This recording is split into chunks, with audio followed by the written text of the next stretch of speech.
call the school building committee to order at 5:31 PM on November 13th, 2024. And for the record, we have Dave Sawyer, Jason Parento, Jackie Romanicki, Jay Allard, Terry DeSisto, Ed Stanton, Mark Furtado, Rob Geddes, Jeremy Gay, and myself. So we have a quorum.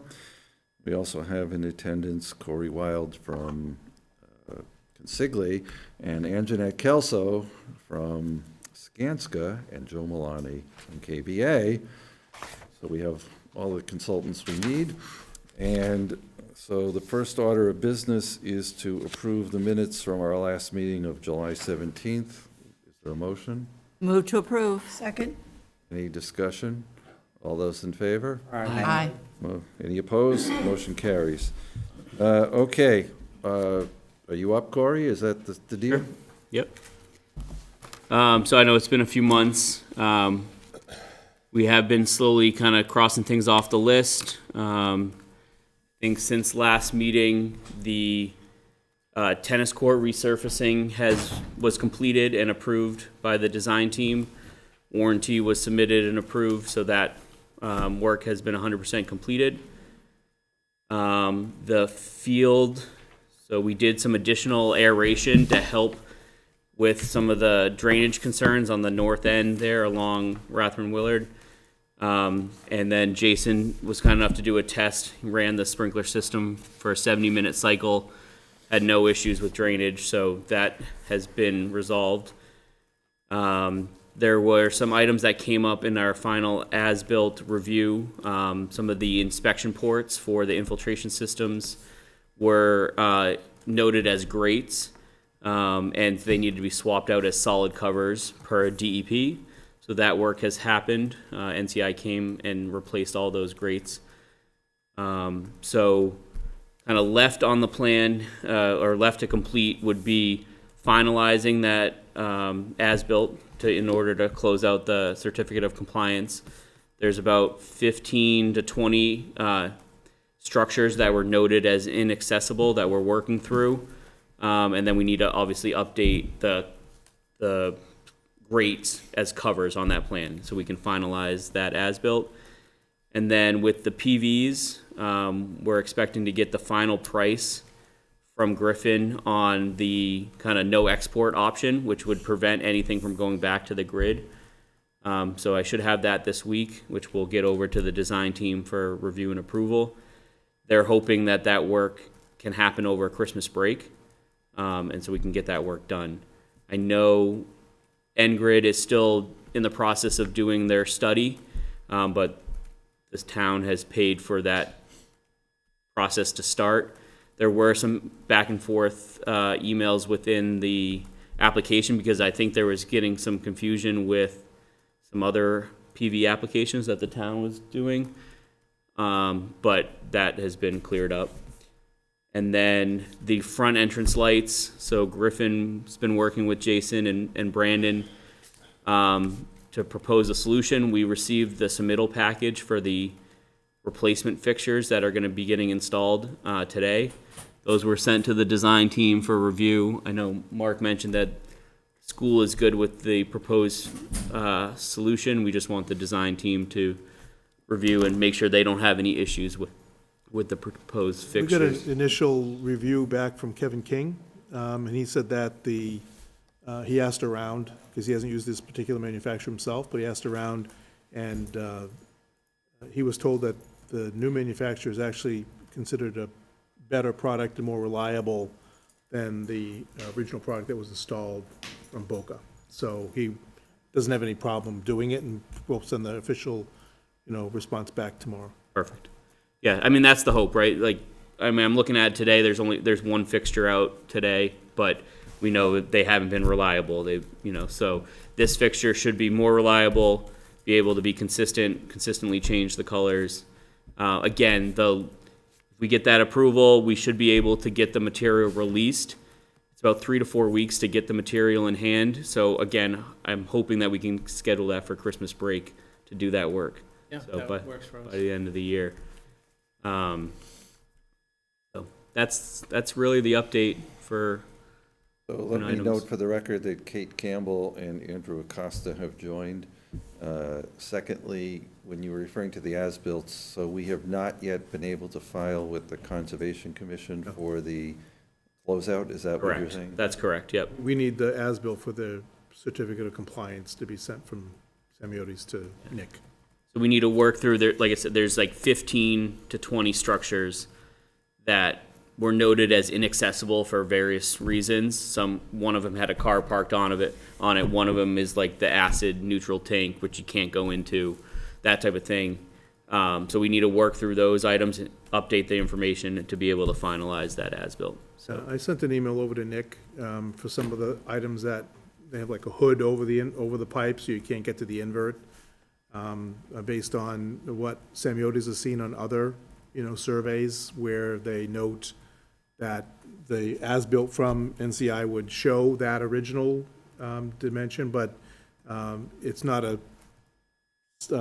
licensed surveyor who did that original as-built, so the surveyor's been hesitant to put that on their surveyed plan, so it looks like their product rather than from someone else. So I asked Nick if he'd accept some notations like, if we wrote that and then wrote that this was from a record drawing provided by such and such, and attach that drawing to the back of the survey to at least, because there's no other way to do that unless you go in and take it apart. And you just can't go into some of these things and take them apart. So there's like 12 or 15, I think, quarry locations we have to resolve. Hopefully we'll get something back from Nick, and I sent that to him the other day. So we'll get back something from Nick and he'll allow us to go forward with one of the 3 solutions that we proposed.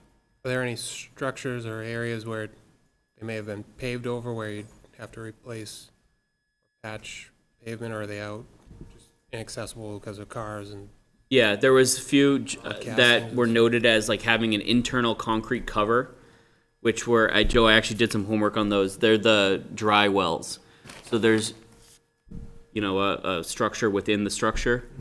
So there's a 24 by 24 opening at the top of that, but I'm wondering if they just couldn't get, Slide it. to, the angle that from where the manhole is to get to that. So I did confirm that with NCI, but it's stuff like that. And there was, I think, a couple that were full of water when they came out, like the water quality units. So they weren't able to get to the lower invert elevation because it had water in it. Probably 5 or 6 at least with a hood problem. Yeah. And whether we note that the surveyor takes the top of the hood elevation and notes that on the plan, or whether Nick allows us to use the invert that was taken by NCI when they did their as-built plan, and just have a note on the drawing that says that that isn't from the surveyor, but that's from a record drawing provided by Consigli. Once we have that, we can finish it. And do we have any concept as to when we'll be able to turn the PV array on? Like I said, I'm hoping we can do the work by the end of the year. I don't know where the N-Grid study stands as far as timeline, which was supposed to be like a 3-month study. Forgive me for being dense, but what do they have to study? They are studying the impact of the PV system on the greater electrical With infrastructure. the backflow preventer, it has no, Exactly. I mean, I could check the box today Yeah. if I was the person in charge. Yeah, they just want their money. How's our roof been doing? Great. No issues. Wonderful news.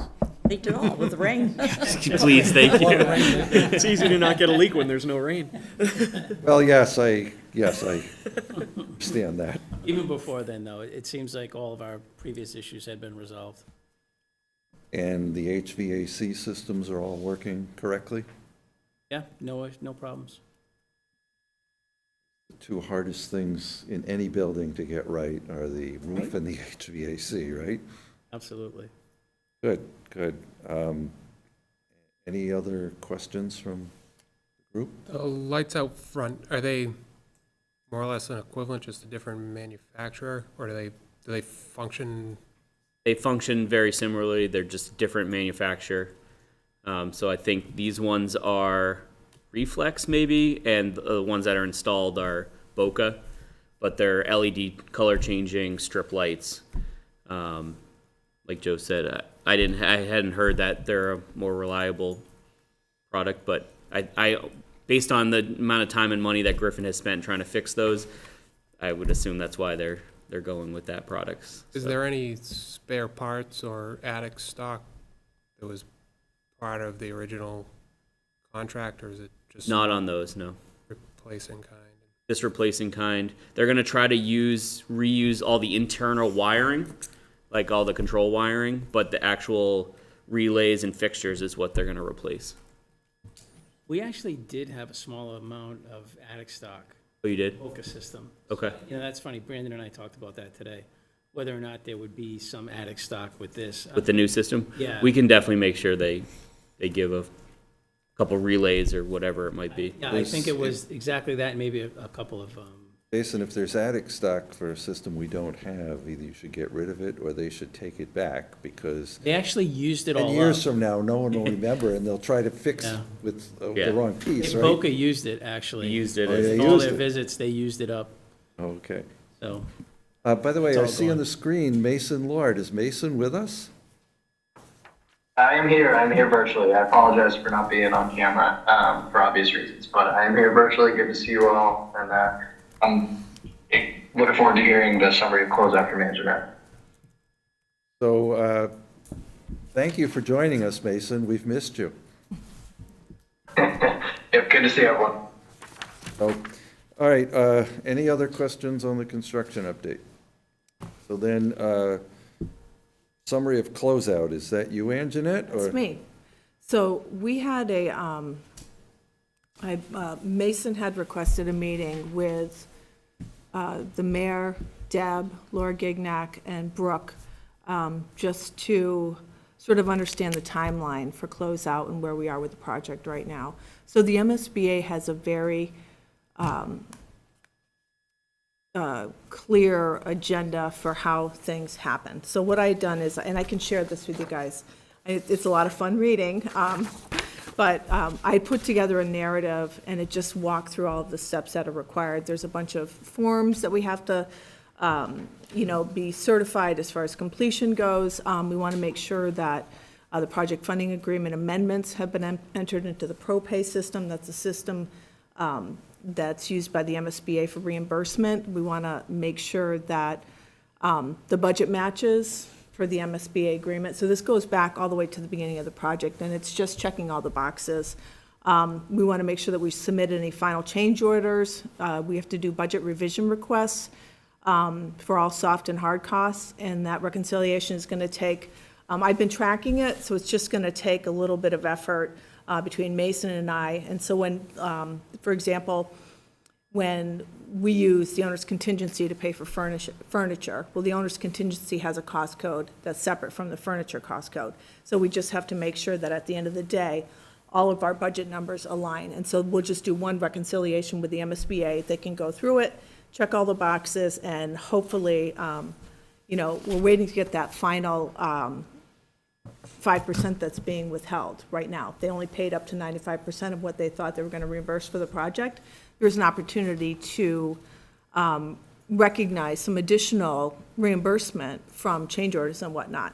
So that's why we're working towards that. And again, it's just a lot of, closeout audit forms and all of that. And so we're all working together. I know that Craig is working. One of the big ones is lead. We're still waiting for that, and I'm not sure if you have an update on that. I know Brad Jones, the commissioning agent, and they actually are, they work for the MSBA directly. They don't work for the CM or the OPM or the architect.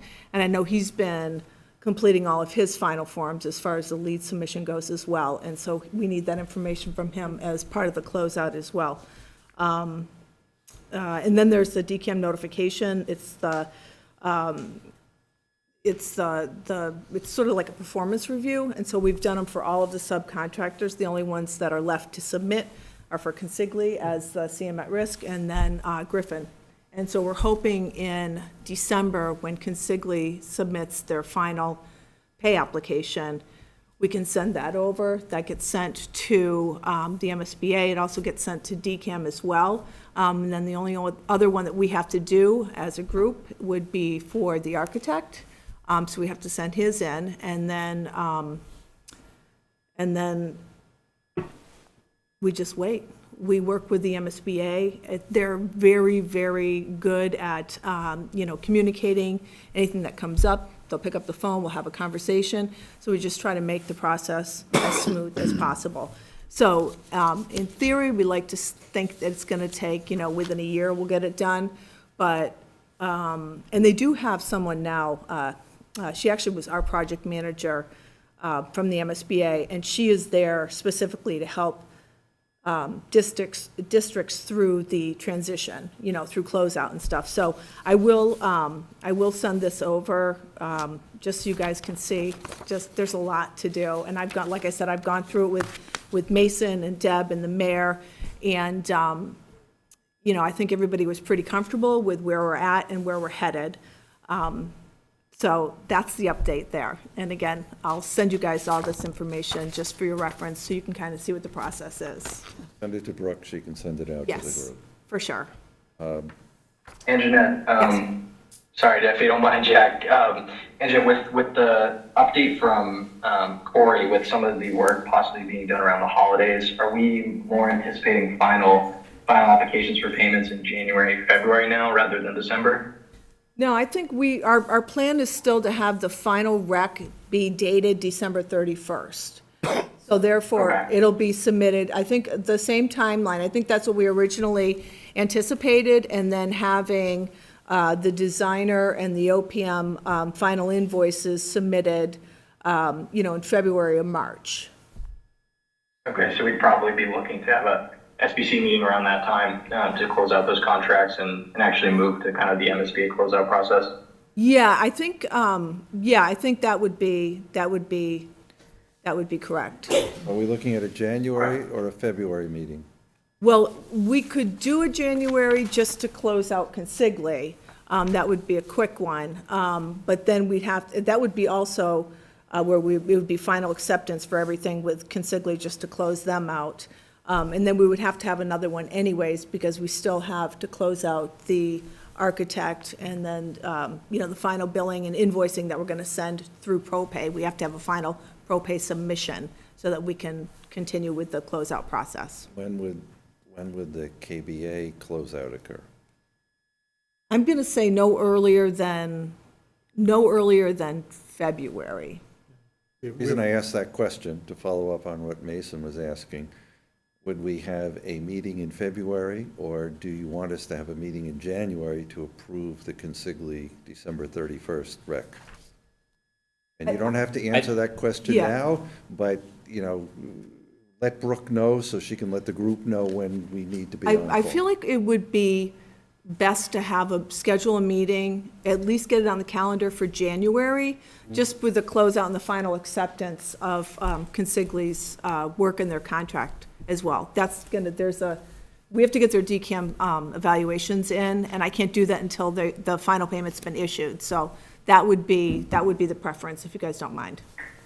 And then, I think if we get it on the calendar, and if things aren't looking like we'll get it done in time, then we can obviously cancel it. And Yeah. if it's not going to the work isn't going to be done by the end of the year, then we can push The it. But third Wednesday in January is the 15th.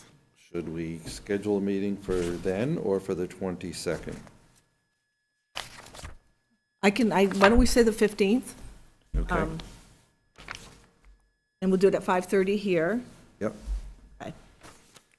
Because on the agenda, it says next meeting date December 18th, but I think we're going to not need a meeting then, right? I don't think so. So the next meeting will be 1/15/25.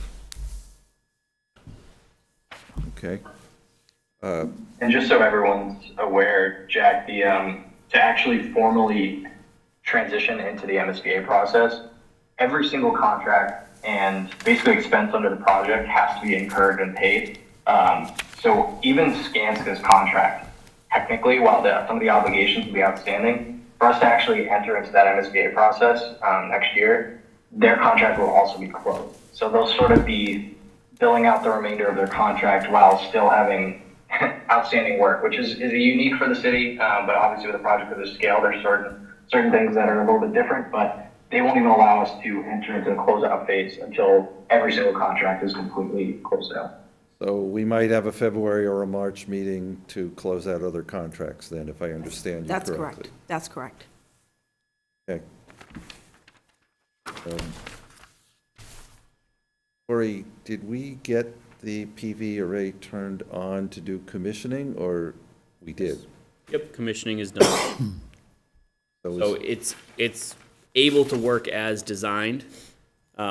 We were able to turn it on for a few hours, put it through its paces, make sure it was reporting properly.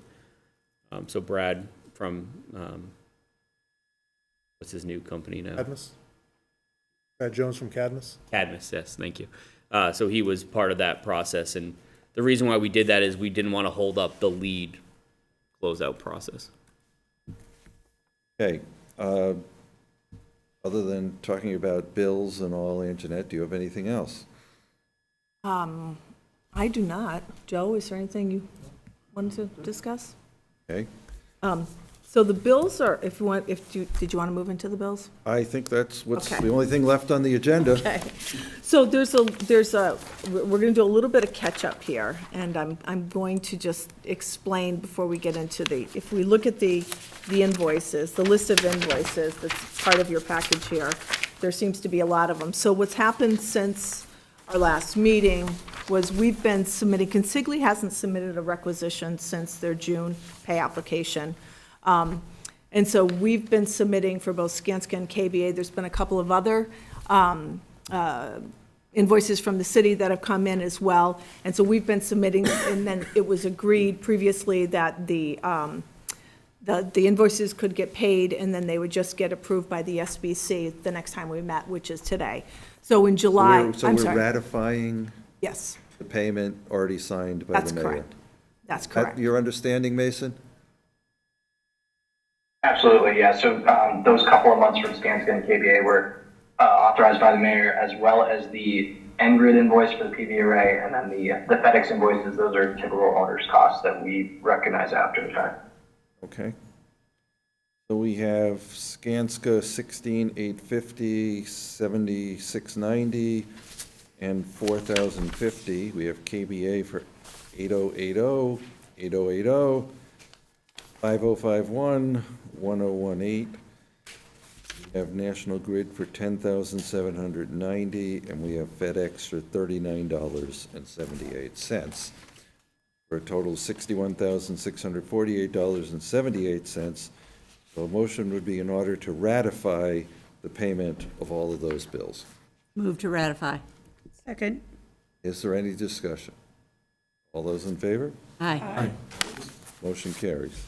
So I have one other, we do have an invoice from Consigli for October that was, we weren't able to get the final value over to Brooke by last Friday at noontime in order for that to be included on the agenda for this meeting. So there's, actually, they had an invoice for, the certified amount was for $25,782.33, and that just wrapped up some of the change order work for Arden related to the freight farm. I'm trying to think what else. I think there It was, was the Griffin call for help button, right, the freight farm, and some of the survey costs for the final as-built. right. So that was, That's 25,782.33, that's correct. and that is requisition number, That is Consigli's pay application 1950-63. okay? And you're recommending we pay that? We have reviewed it, and we found it to be accurate, and we do recommend that it is paid by the city. Motion is in order. So moved. Second. Discussion? All those in favor? Aye. And then there was Carries. one more. One So- more. One more. So also, part of the conversation we had with Consigli, was the release of the retainages, the final retainages for a few of the remaining subcontractors. And I believe we discussed it in July that we would, in the November meeting here, we would release the retainages, and that would be for Arden. They had $1,586.15, and that was the retainage being held for the work for the freight farm, which is complete. Northeast Contractors, which was the site contractor from bid package 3, had their retainage that was being withheld was $91,715.65. Their work is complete, everything is done, and we feel comfortable releasing their retainage. That was being held for the tennis court repairs. Right. And then Emmanuel, the landscaping, there's $126,047.91. That was being held for the final field approval. Okay, and then CB seating, there's $14,242 that is being released for retainage, and that was a little bit tricky because they're the subcontractor that went out of business, so I'll let Corey. Yeah, so this is for their bleacher contract. So they did go out of business, but they completed the work for their bleacher contract, but we used some of the remaining retainage to then back charge other subcontractors to complete their other scopes of work, which was the auditorium seating and the gymnasium equipment. So we need to just basically approve the release of that retainage so that, because it was already been paid out to other subs. That's the 14,242? Yes. Right. That's why we hold retainage on subs, so, when stuff like that comes up. So luckily, we had 3 different contracts. We weren't able to catch it on those other 2 contracts where they did default, but we had enough held on their bleacher contract to pay for the work needed to cover. You're comfortable with releasing all 4 retainages? Yes. And then we did have, Consigli actually has, there's retainage withheld on their fee and some of the general conditions and whatnot. And so we are reducing their retainage from 0.18% down to 0.03%, which it's the equivalent of $92,096.04. So we are releasing that to Consigli as well. So the total retainage is being released and requested for payment are $325,687.75. It's a separate pay application. It is pay app 1950-64. And everything is signed, the packages put together, and I will send that over to Brooke first thing in the morning, so she has that for signature. Okay, motion is in order? So moved. Second. Jack, with the bleacher contractor going out of business, he completed a scope of work under his contract, and that's where the retainage was held, but some of that retainage money was spent or not given to him. So is there any way he or they would come looking for it, or is it? It's dealt They're in the directly with contract. us, yeah. So the city doesn't hold the contract, Consigli does. We've attempted to contact them over the last 2 years to try to pay them on some of the things and work through that stuff, but they have been non-responsive. So our lawyers have said this is the course of action. So where does that $14,000 go to? Like I said, Consigli has paid it to pay other people. So it's just reimbursing Consigli for Oh, that okay. that money that we've spent. Hey, Andrew? You have a quizzical look on your face. Yeah, no, so this scope of work that he did not complete is what other subcontractors had to pay. In essence, we're back charging him for Because it out of costs- his Using his retained- retainage to pay for back Because charge. it costs more to complete those scopes. Yes. Comfortable? Okay, there's a motion and a second. Any other discussion? All those in favor? Aye. Any opposed? That motion carries. That reminds me, Jeremy, how's the freight farm? Well, looks great. They had to put in a grounding rod. The electrical inspector for the city recommended a grounding rod because it's an exterior building. That's been completed, I think, within the late last week. So now that that's done, Jack will be able to get Freight Farm out here to commission the unit and start growing, hopefully within a couple of weeks. it's good to go. Excellent, excellent. Okay. Mason, do you have any questions? I don't. I'm good at this point. Thank you. And Anjanette, you don't have your usual chart to put up? I have it here. So what we have left to bill under Consigli's contract, and this is what we'll hope, with final retainages, what's left to bill there is $73,315. Out of their fees, GCs, allowances, all of that, there's $30,085.90. That's what's left in their contract. So the costs for the electrical, the piece of equipment for the PV will be taken out of that, because that is a change order to the contract. And that should be more than sufficient. And that's really the only anticipated cost that we have for the rest of the project. The lights are at no charge to the district. So that's what we have left for them. So hopefully in December, when they issue their final pay application, they will make the necessary adjustments, and then anything that's left over will go back to the district as savings, project savings. Back to the city. Back to the city, yes, I apologize. Back to the city as savings, yes. Dave and Rob were looking for that money, but I don't think they get it. So, And then we are billed out, I think Skanska, we have like $35,000 left to our contract, which will bill out through the rest of the time that we're here by February.